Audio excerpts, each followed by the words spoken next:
2 जून 2026 पटना का मुसल्लमपुरा ये वही जगह है जहां बिहार के लाखों विद्यार्थी अपना सरकारी नौकरी का सपना पूरे करने आते हैं। और इसी दिन 15 से 20 लोग एक कोचिंग सेंटर पर पत्थर फेंकते हैं, होर्डिंग्स तोड़े जाते हैं और सिक्योरिटी गार्ड को तो इतना मारा गया कि उसे अस्पताल में भर्ती करना पड़ा।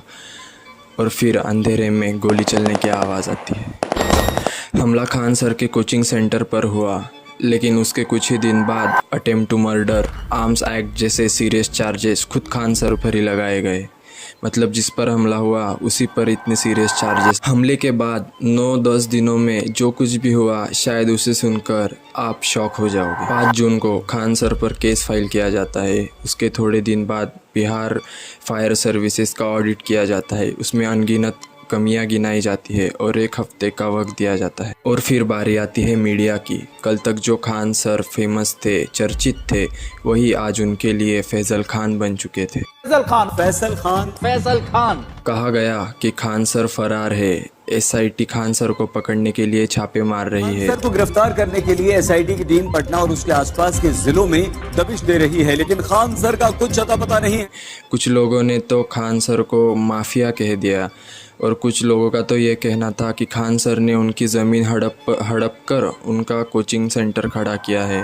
धीरे धीरे करके खान सर ने इनके ही कोचिंग को हड़प। और ये महान पुरुष तो क्या कहते हैं, आइए सुनते हैं। इसकी जमानत नहीं होनी चाहिए। अरबों खरबों रुपए का इतने दिनों में इसने जमीनें खरीदी, मकान लिया, कहाँ से आया? और 7 जून को आज तक के एंकर अंजना ओम कश्यप ने दिल्ली हाई कोर्ट में खान सर के खिलाफ 2 करोड़ का डिफेमेनेशन का केस ठोक दिया। इसके बाद रोशन आनंद के भाई प्रिंस यादव की नेपाल में एक रहस्यमय तरीके से हत्या हो जाती है और इसका आरोप भी सीधा खान सर पर लगता है। और सिर्फ 9 दिनों में इंडिया के टॉप टीचर को एक फरार घोषित कर दिया जाता है। 2019 में खान सर ने अपना YouTube चैनल खोला। बस एक मोबाइल, बोर्ड और अपना पढ़ाने का फैशन।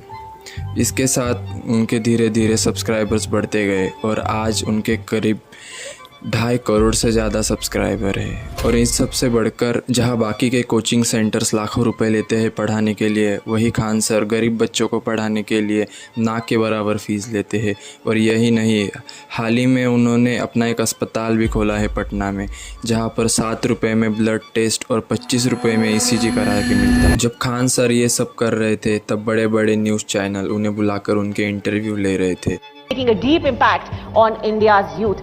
तो जोरदार तालियों के साथ स्वागत करें खान सर का। Please welcome Khan sir, teacher, social worker and. जब कोचिंग सेंटर पर हमला हुआ उसके बाद खान सर ने अपने स्टेटमेंट में अपने ही एक राइवलरी एकेडमी ज्ञान बिंदु एकेडमी पर इसका आरोप लगाया।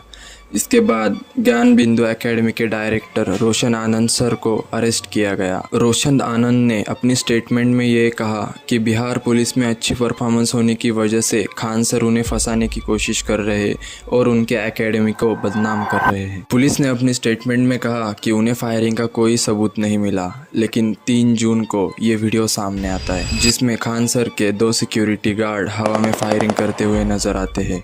उन सिक्योरिटी गार्ड को अरेस्ट कर लिया जाता है और उनके इंटरोगेशन में वो ये कहते हैं कि खान सर के कहने पर उन्होंने फायरिंग की थी। और इस पर खान सर कहते हैं पहले सामने से फायरिंग चली थी, उसके बाद उन्होंने फायरिंग करने का ऑर्डर दिया और वो भी इसलिए दिया क्योंकि उनके एक सिक्योरिटी गार्ड को मार कर अधमरा कर दिया था। हमारा शरीर ढीला हो गया था। बॉडीगार्ड के पास लाइसेंस मिला है, उसका काम क्या? किसी इंसान को मरते मत छोड़ो, ये बेचारा मर जाता, क्या इस पे माला चढ़ने का इंतजार करे या हवाई फायरिंग करेगा? जैसे पुलिस आ गई है बॉडीगार्ड का काम खत्म। उनके गार्ड ने कहा कि खान सर को 3-4 दिन में बम से उड़ाने की धमकी दी थी। गालियां दे रहे थे और मार भी रहे थे। ये भी बोले थे कि तुम वो खान सर के 3-4 दिन में बम से उड़ा देंगे। असल में इस सब की शुरुआत 2 जून को नहीं, इससे ठीक 1 महीने पहले 3 मई को हुई थी। 3 मई को नीट का एग्ज़ाम था। 22 लाख से ज़्यादा बच्चे पेपर देने के लिए बैठे थे, लेकिन एग्ज़ाम से पहले ही इसका पेपर लीक हो चुका था। इस पर कई शिक्षकों ने नेशनल एजेंसीज सरकार पर आरोप लगाना शुरू कर दिया। एजुकेशन मिनिस्टर धर्मेंद्र प्रधान का इस्तीफा मांगा गया और इन सब में सबसे तीखी आवाज़ थी खान सर की। एनटीए गंदगी फैलाए हैं तो साफ इनके अब्बा के करेंगे। चोट्टा कहीं का कहता है कि पैसा नहीं लेंगे, जो उनका लॉस हुआ वो कौन भरपाई करेगा? कोई बनारस का रहने वाला है, उसका सेंटर जा रहा है। खान सर ने स्टूडेंट्स की समस्याओं पर बात की। गरीब लोग 30 से 40% ऐसा बच्चा है जिसके पिताजी या तो कर्जे लेके भेजे हैं, मंगलसूत्र तक गिरवी रखे। इसी मुद्दों को लेकर स्टूडेंट्स कॉकरोच जनता पार्टी आज एजुकेशन मिनिस्टर से अपना इस्तीफा मांग रही है। और इस सब के बाद मोदी सरकार ने क्या किया, वो कह रहे हैं शायद वो एयरफोर्स का इस्तेमाल करेंगे पेपर पहुंचाने के लिए। और इस पर खान सर क्या कहते हैं, आइए वो भी सुन लेते हैं। पर पहुंचने की समस्या नहीं थी कि एयरफोर्स का हम यूज कर रहे हैं, समस्या थी जहां से छप रहा है, जहां से बन रहा है वहीं पे लीक हो रहा है। 29 मई को जब पेपर लीक डिबेट हुई तब अंजना कश्यप ने सरकार से सवाल पूछने की बजाय टीचर्स को ही दो कौड़ी का कह दिया।